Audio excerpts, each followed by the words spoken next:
Hello and welcome back to my channel. I'm so excited for today's video. I'm going to be explaining how to start a business in 2026. To offer a little bit of background, my name is Jessica. I'm a 26-year-old small business owner and my business is Our Cheery Corner. I'm currently in my 5th year of business, so I started it back in 2021. And I started by selling custom stickers, but I've since evolved my product line and now I sell hand-drawn dog and cat breed keychains, magnets, and stickers.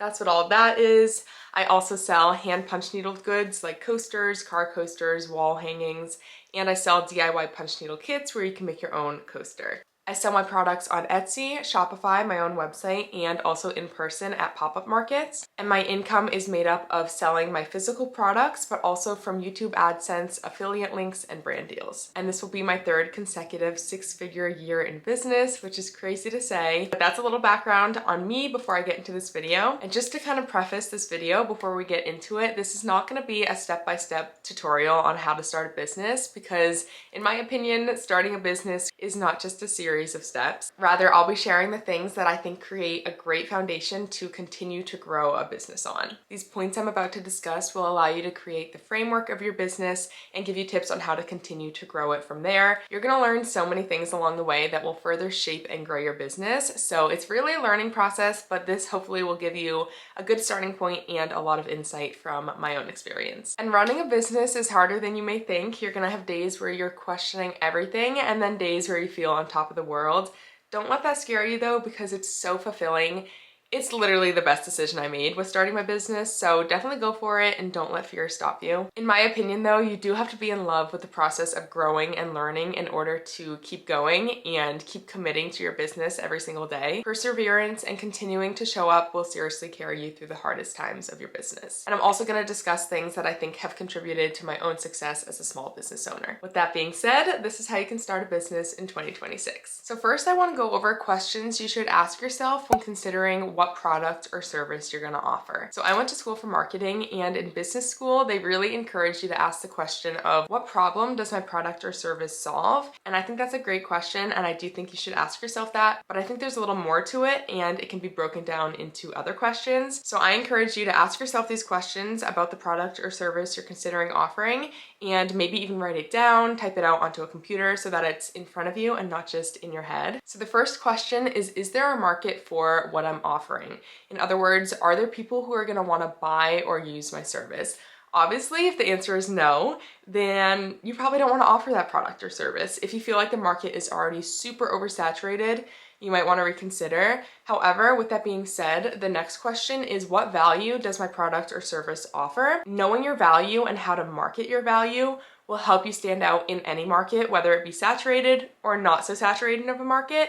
Always coming back to your value is so important. That's personally how I market my products. I know why my customers want the product, even if they don't know why, and I use my customers' wants and needs to market to them. So for example, when I'm marketing my punch needle products, I focus on the therapeutic act of punch needling. I show myself punch needling. I present it as a new hobby that people should pick up. I use my DIY kits to further promote trying the hobby. Another question you should ask yourself is what will draw people specifically to my product or my service? This kind of also goes with knowing your value and marketing around your value. You're likely not inventing anything new, so it's important to know how you intend to stand out in a market. And I can't stress enough, really hold on to your value throughout your whole business journey. It's okay if that changes, but it's important to always come back to because that's likely what you're going to want to be marketing yourself based off of. Now I want to briefly talk about how to price your product or service. This is not so black and white. It really depends on what you're selling, and it also will depend on what pricing method you want to use. The most popular pricing strategies are value-added pricing, cost-plus pricing, dynamic pricing, and competition-based pricing. The pricing strategy that you go with will depend on your product or service and your target market. I will link an article below that goes in depth on each one of these strategies and also tells you how to calculate your pricing for your products. Okay, so you have your product and your service in mind. You kind of know how you want to price it. Now you need to figure out how you want your business to be structured. So the 2 most popular business structures when you're starting out are an LLC and a sole proprietorship.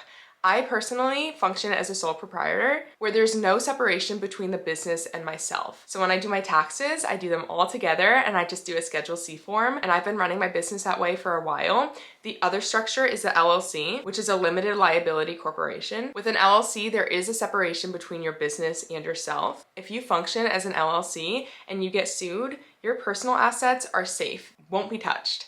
But if you function as a sole proprietor and you get sued, your personal assets are up for grabs. Sounds scary. You might be thinking, geez, why don't you function as an LLC then? I think the pros to functioning as a sole proprietor at this point in my business outweigh the cons. I also want to disclaim I am not a tax expert. This is just from my experience and things I've learned along the way, so take it with a grain of salt. Please do your own research further as well. But from my understanding as well, with an LLC, you have more tax benefits, but that doesn't start to take effect and really benefit you as a business until you're in the hundreds and hundreds of thousands of dollars in revenue. So I'm not quite there yet. Maybe one day.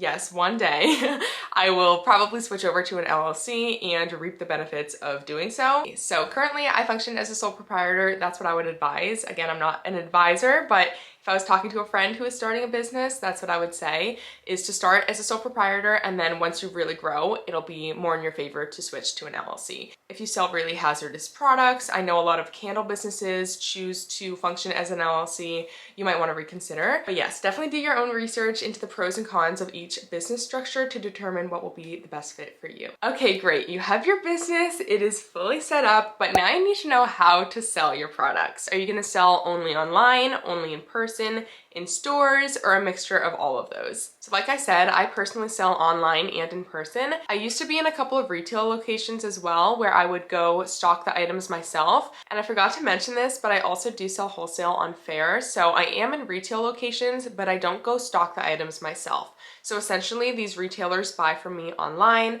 I ship out their orders, and they stock them in their own stores. This is really great because I get to be in stores across the country, and I don't have to obviously worry about traveling to stock my items. Faire has been really great for me. If you have a product that you feel like you can reasonably offer wholesale pricing for and kind of pump out. I sell my keychains and magnets for wholesale, and I do so because I'm able to manufacture them really quickly. Then definitely consider wholesaling. That might be something you want to do later down the line as well, because it is a bit more to keep up with, but it's been great for me, so definitely recommend. But with that being said, your primary options for selling would be wholesale, retail locations where you go in person and stock items, which might be a little less intimidating for you at first versus doing Faire, in-person markets where you pop up for the weekend or a few days and sell your products to customers. In order to do that, you have to apply via an online application usually. Sometimes there's application fees, but not usually. You do have to pay to go to these markets, and you're not guaranteed a return on your investment,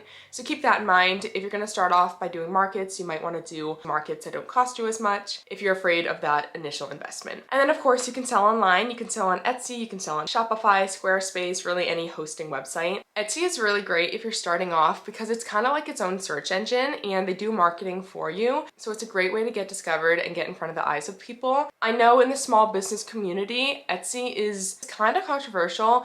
I hear more negative things about Etsy than I do positive things. I still sell on Etsy because it's been great for me. I get a lot of sales. They do have higher fees, but for me, my profit margins are enough where I can kind of eat those fees a little bit more. So that's another thing to consider is, are the high Etsy fees worth it for selling your products on Etsy? And maybe you start off on Etsy and then eventually switch to your own website. That's what a lot of people do. They'll start off on Etsy, they'll get in front of the eyes of people, and then once they feel like they're generating their own traffic, they can then switch to a website and just generate the traffic to the website instead. With that being said, having your own website is really nice because there are lower fees and you can completely customize your site to look however you want. On Etsy, there's pretty much no customization other than the product photos and the descriptions, which you may or may not mind, but I think it's really nice to be able to fully customize a website and have it match your branding. Whatever you choose to do, I definitely recommend linking your website or your Etsy on all of your socials. If you film for YouTube, link them in your YouTube description. If you have an Instagram, which I definitely think you should, and we'll get into that, link it in your Instagram bio. Same thing for TikTok, Facebook, whatever platforms you're on. That way when people see your content, they can go shop your products right away. One thing I will say about Shopify, again, that's what I currently use, is a lot of the features that you may want to add to your site require additional add-ons, and usually those add-ons cost money. So keep that in mind as well, and don't be intimidated by starting your own website. You don't need to know how to code. A lot of these platforms are very intuitive, and there's a ton of YouTube videos out there on how to set up your Shopify, your Squarespace, even your Etsy. So don't let that stop you. And we have a theme here of learning along the way. Most of the things you're doing when you're starting and growing a business, you're doing for the first time. So you really have to be open to learning and kind of feeling like a newbie and not just shutting something down because you don't know how to do it. Because if you don't know how to do something, there's probably a YouTube video explaining how to do it. Now I want to discuss how to get your business out there and gain customers. You really want to experiment with marketing. I highly recommend experimenting with social media. Social media has been great for my business, and I've seen it be really great for other businesses as well. Of course, you don't want to chase virality all the time, but virality can really boost your business, boost your sales, your followers, and help you build that foundation. So by posting on social media, it's kind of like a lottery ticket to going viral every time you post. But of course, like I said, don't post just to go viral. Really be authentic to yourself and your business when you post, and try to tell a story as you're posting, maybe about you as a founder or your business and your business's goals. I currently market my products on Instagram, TikTok, Facebook, and YouTube.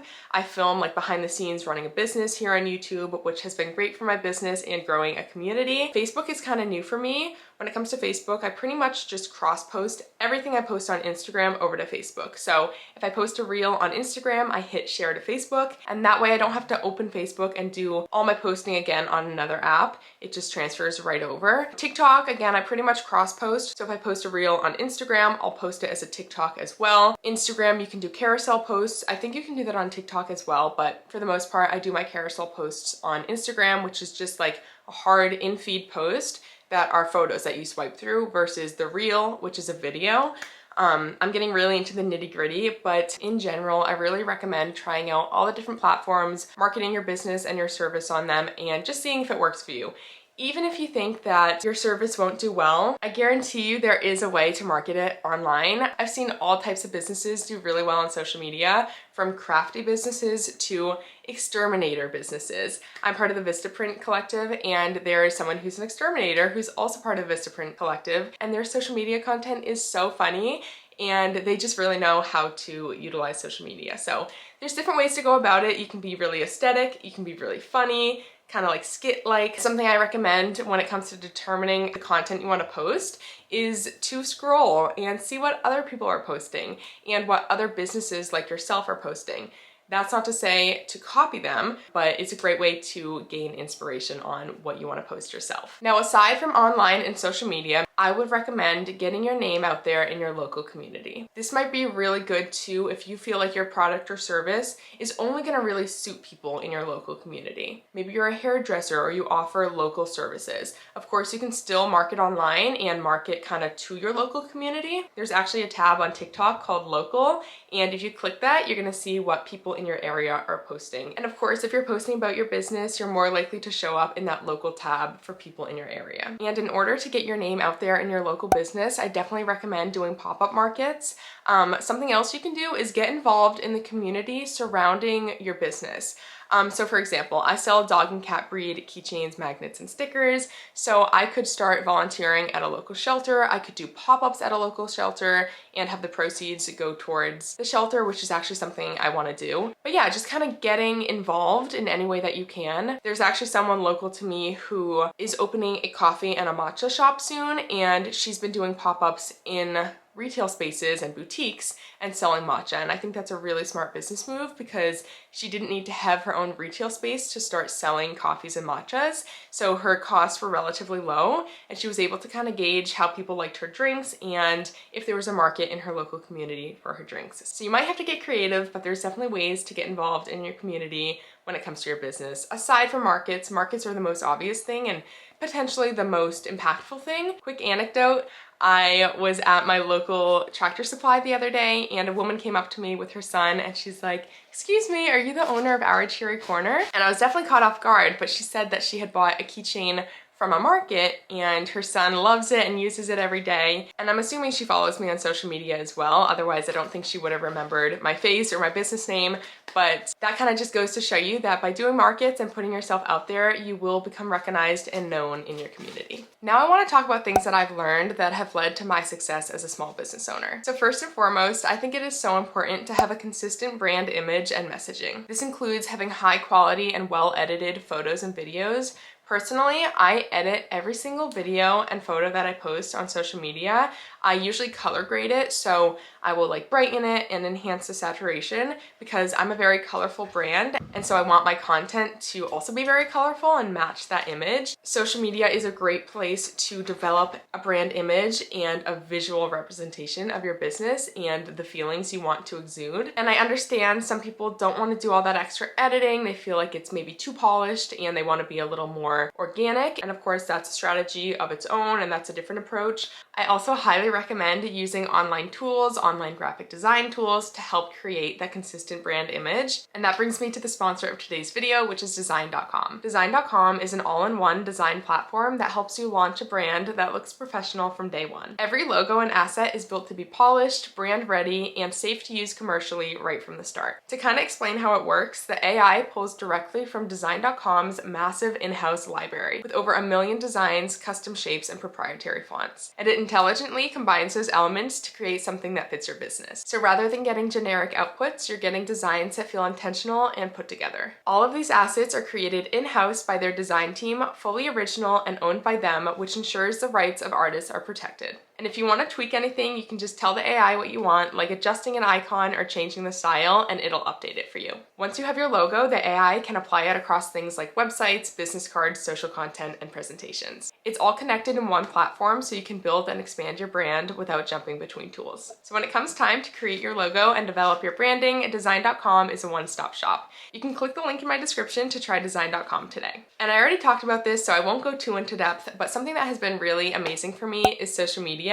And the community I've built on social media, the way I've grown my business because of social media, it just is exponential, honestly. It's one thing to go to markets and be in your local community and get sales that way, but the rate at which you can get sales online is just so much higher, and in many cases requires less effort and time on your end. You don't have to go set up and be in one location for 10 hours in order to generate sales. And maybe all of this is super obvious, but I kind of just want to drive home how powerful social media is. And there are so many different platforms where you can promote and grow on, such as YouTube, Instagram, Facebook, TikTok, Snapchat, literally so many. I encourage you to follow trends and use trending audios, but I also encourage you to be organic and create your own concepts and posts as well, especially because you don't want your business to be built off of just trends, because that doesn't tell much of a story. Once you see what kind of works for you and what platforms work for you, I would focus on those platforms and creating content for them. You can also try out paid ads if you want. I've done that in the past, but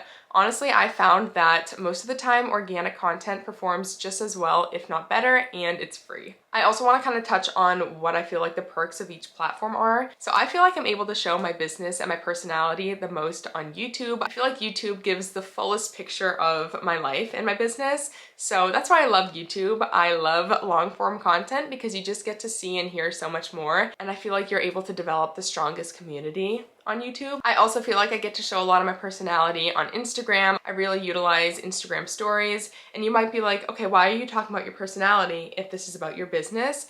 I personally intertwine the both. I like to share myself and my business, and I feel like it gives a really nice picture to my followers, and people can feel more emotionally connected to my business if they know the person behind the business, and that might feel scary to you, and by no means do you have to go about your business that way, but I do think it can be in your favor and it can be a strategy on its own. I would say yes, it is a strategy for me, but primarily I also enjoy sharing my life and my personality as well. So if it's something you don't enjoy doing, again, by no means do you have to share your own personal life when you're growing your business. I feel like TikTok is great for following trends and creating super engaging content. I don't feel like I show a ton of my personality over there, which is maybe bad, but that's kind of how I approach TikTok, is by creating the trendier content. I also want to mention how important it is to diversify your income. You might not feel like you're able to do this right off the bat, but as your business grows, I think it's important to look into other ways that you can generate income. Even if you work a 9 to 5, it's super important to try and diversify your income as much as you can. As I mentioned at the beginning, my streams of income are revenue from selling my products, YouTube AdSense, affiliate links, and brand deals. Now, all of those are a result of social media, other than